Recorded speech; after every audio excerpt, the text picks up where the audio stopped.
Hello friends, I hope all of you are keeping well. Do you have a habit of getting into useless arguments? Or have you got in an argument with someone and after spending a few hours discussing with that person, realized at the end of the day that you have wasted a lot of your time without profiting anything? I just recently heard a story that inspired me a lot, and so I thought of sharing this with you as well. There was a donkey and a tiger who got into an argument. The donkey said that the color of the grass is black, and the tiger said, no, the color of the grass is green. And the donkey wouldn't accept that, nor would he give up. And the argument went on, and they decided they would go and consult the king of the jungle. So they went and met the lion.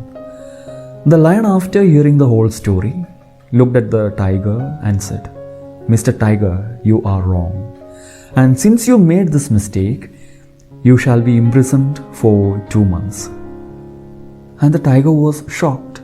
Of course he would be shocked because he was certain that the color of the grass is green. Anyway, he had no choice. He went to the prison and he was there for 2 months. After 2 months of serving the imprisonment, he came out. And directly he went to the king and he wanted to confront the king. Anyway, he went and met the king and told the king, Mr. King, I didn't expect this from you. Did you not know that the color of the grass that you see here around is green? It's not black. The king was very serene. The king looked at the tiger and said, of course, I know the color of the grass is green. And the tiger was even more surprised. And the tiger asked, then why did you send me to the prison? I said that the color of the grass is green, and you told that I was wrong.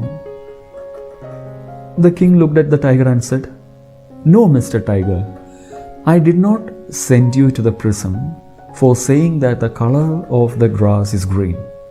I know that the color of the grass is green. But I sent you to the prison for getting into an argument with a donkey. And the story, though very simple, reveals something. It's impossible to win an argument with an ignorant person if he is proud. So what is the wise thing to do? Not to get into arguments at all. We can get into discussions, but no arguments where we begin to insult each other. It is said that insults are the arguments employed by those who are on the wrong side.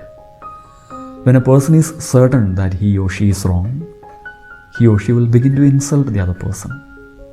We know it is very hard to win an argument with a person who is smart, but it is impossible to win an argument with an ignorant person if he is proud. And what does Bible say about getting into useless arguments?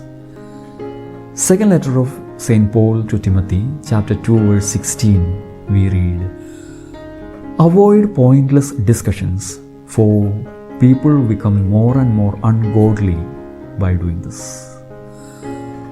Or again in 2 Timothy 2:23 and 24. Don't have anything to do with foolish and stupid arguments, because you know they produce quarrels. And the Lord's servant must not be quarrelsome, but must be kind to everyone, able to teach and not resentful.